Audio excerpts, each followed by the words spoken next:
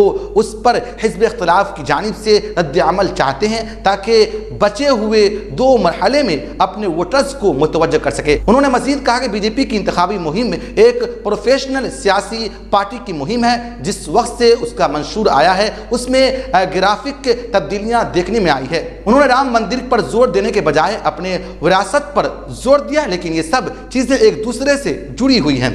کانگریس کے منشور کے آنے کے بعد انہوں نے اپنے ووٹرز کو اپنی جانب لانے پر توجہ مرکوز کی۔ ان کے پاس ایسا ووٹر بھی ہے جو ہندو مسلم کی تفریق نہیں کرتا، تو انہوں نے ایسے بیانیہ میں مسلمان کو بھی شامل کیا ہے۔ انہوں نے مزید کہا کہ مودی جیسے معمولی گھرانے سے کوئی انتخاب لڑے بغیر گجرات کے سیاست میں ابھرنا اور 3 بار وزیر اعلیٰ رہنا اپنے آپ میں کسی کرشمے سے کم نہیں ہے۔ کسی بڑے سیاسی گھرانے سے نہ آنے کے باوجود ان کا وزیر اعظم بننا انڈین سیاست میں کسی کرشمے سے کم نہیں ہے۔ ہلال احمد نے کہا ہے کہ یہ ان کی انتخابی طرز عمل کا حصہ ہے۔ یہ سیاسی بیان ہے کہ کروانے والی ذات دیوی ہے اور وہ اس سے ایک قسم کا مذہبی جواز حاصل کر رہے ہیں۔ اسرائیل کی طرف سے سنگین نتائج سے آگاہ کیے جانے کے باوجود 3 یورپی ممالک ناروے، آئرلینڈ اور اسپین نے 28 مئی کو باضابطہ طور پر فلسطین کو آزاد ریاست تسلیم کرنے کا اعلان کر دیا ہے۔ ناروے، آئرلینڈ اور اسپین کے رہنما کا کہنا ہے کہ ان کے ممالک مشرق وسطیٰ میں امن کی خاطر یہ قدم اٹھایا ہے۔ اس قدم سے یورپی یونین کے دیگر ممالک سے فلسطین ریاست کو تسلیم کرنے کی توقع بڑھ گئی ہے اور اس سے اسرائیل کی تنہائی مزید گہری ہو گئی ہے۔ ناروے کے وزیر اعظم نے کہا ہے کہ 2 ریاستی حل اسرائیل کے بہترین مفاد میں ہے، کیونکہ اگر فلسطین کو تسلیم نہیں کیا جائے تو مشرق وسطیٰ میں امن قائم نہیں ہو سکتا۔ انہوں نے مزید کہا کہ بالآخر 2 ریاستی حل کے حصول کے لیے عمل کو دوبارہ شروع کرنا اور اسے نئے رفتار فراہم کرنا ممکن بنا سکتا ہے۔ ناروے کے اعلان کے فوراً بعد آئرلینڈ کے وزیر اعظم نے کہا ہے کہ ان کا ملک بھی فلسطینی ریاست کو تسلیم کرے گا۔ وزیر اعظم نے ایک نیوز کانفرنس میں کہا ہے کہ ہم میں سے ہر ایک اب اس فیصلے کو عملی جامہ پہنانے کے لیے جو بھی قومی اقدامات ضروری ہیں اٹھائے گا۔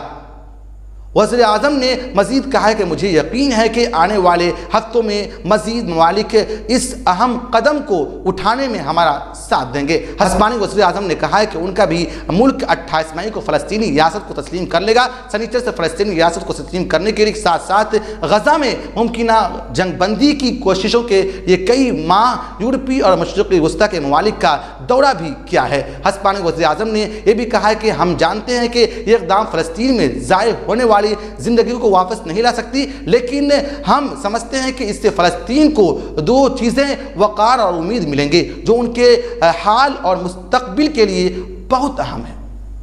اسرائیل میں کام کرنے والے طبی اہلکاروں نے BBC کو بتایا کہ غزہ کے فلسطینی قیدیوں کو عموماً ہسپتال کے بستروں سے باندھ کر رکھا جاتا ہے، ان کی آنکھوں پر پٹی باندھی جاتی ہے، کبھی کبھار ان کو برہنہ جبکہ اکثر ان کو نپتی پہنانے پر مجبور کیا جاتا ہے۔ BBC کو ایک وسل بلور نے بتایا کہ ایک فوجی ہسپتال میں عموماً درد کی دوا دیے بغیر طبی عمل کیا جاتا ہے، اس سے قیدیوں کو ناقابل قبول درد سے گزرنا پڑتا ہے۔ ایک اور وسل بلور نے کہا ہے کہ ایک سرکاری اسپتال میں فلسطینی قیدی پر طبی عمل کے دوران درد کم کرنے کی دوا بہت محدود طریقے سے استعمال ہوئی۔ انہوں نے بتایا کہ عارضی عسکری حراستی مراکز میں قید تشدد بیمار مریضوں کو مناسب علاج تک رسائی نہیں، کیونکہ اسرائیل میں سرکاری ہسپتال ان کا علاج کرانے سے ہچکچاتے ہیں۔ غزہ سے حراست میں لیے جانے والے ایک قیدی جن کو بعد میں رہا کر دیا گیا تھا، انہوں نے BBC کو بتایا کہ ان کے ٹانگ اس وجہ سے کاٹنا پڑا کیونکہ ان کے ایک زخم کا علاج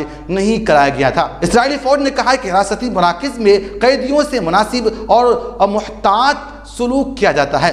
یہ اسپتال اسرائیلی وزیر صحت نے خصوصی طور پر غزہ کے قیدیوں کے علاج کے لیے قائم کیا تھا جب چند سرکاری ہسپتالوں اور طبی عملے نے حماس کی جانب سے عملے کے بعد فلسطینی جنگجوؤں کا علاج کرانے سے معذرت کر لی تھی۔ تب سے اسرائیلی فوجیوں نے غزہ سے کافی بڑی تعداد میں لوگوں کو پوچھ گچھ کے لیے انہیں فوجی اڈے پر منتقل کیا جاتا ہے۔ جن لوگوں پر حماس کی جانب سے لڑنے کا شک ہوتا ہے ان کو حراستی مراکز میں بھجوا دیا جاتا ہے، جبکہ کچھ کو رہا کیا جاتا ہے۔ ان مریضوں کو ٹائلٹ استعمال کرنے کی اجازت دینے کے بجائے نپیتی پہننے پر مجبور کیا جاتا ہے۔ اسرائیلی فوج کے مطابق نپیتی کا استعمال صرف ان قیدیوں کے لیے کیا جاتا ہے جن کے نقل و حرکت طبی وجوہات کے بنا پر محدود ہو چکی تھی۔ وہ کہتے ہیں فوج مریضوں کو 100% کسی بچے کی طرح رکھتے ہیں۔ آپ کو ہتھکڑی لگی یا آپ ڈائپر پہنے ہوئے ہیں، آپ کو پانی کی ہر چیز کی ضرورت ہے، یہ غیر انسانی ہے۔ ڈاکٹروں کا کہنا ہے کہ ایسے مریض کو بھی جن کی ٹانگیں کٹ چکی تھی بستر سے باندھا گیا۔ گزشتہ روز IPL 2024 کا سیمی فائنل میچ کھیلا گیا، لیکن اس سے ٹھیک پہلے وراٹ کوہلی کو احمد آباد میں دھمکی ملی، جس کی وجہ سے RCB نے اپنا واحد پریکٹس میچ رد کر دیا۔ اس کے علاوہ میچ سے پہلے ہونے والے پریکٹس کانفرنس کو بھی منسوخ کر دیا۔ اس بات کا انکشاف ایک رپورٹ میں ہوا۔ دراصل آنند بازار کی ایک رپورٹ میں بتایا کہ وراٹ کوہلی کو دھمکی ملی تھی، جس کی وجہ سے RCB نے پریکٹس میچ اور پریکٹس کانفرنس کو رد کر دیا۔ جانکاری کے مطابق گجرات پولیس نے پیر کی شب احمد آباد ایئرپورٹ سے 4 مشتبہ افراد کو گرفتار کیا ہے۔ حالانکہ اب تک دونوں ٹیموں کی طرف سے اس معاملے میں کوئی آفیشیل بیان نہیں آیا ہے۔ فکر و نظر کی خاص بلیٹن دوربین کی گزشتہ پیشکش میں یاسر انصاری، فضل رحمہ رحمانی، محمد شاکر، محمد سمیر، فیضان کوثر، محمد احتشام پورنیا، امیر حسن، مولانا عبدالسبحان رحمانی، شہناز خاتون، نسیم احمد ندوی، ناڑی دربھنگا اور نصیر الہدا صاحبان نے اپنا قیمتی تبصرہ کر کے ہماری حوصلہ افزائی کی ہے۔ ہم اپنے تمام ناظرین کا شکریہ ادا کرتے ہیں۔ آپ مجھ سے، ہمارے ساتھیوں سے ایکس پر بھی رابطہ کر سکتے ہیں۔ ہمارا ایکس ہینڈل ہے @فکر و نظر۔ شکریہ۔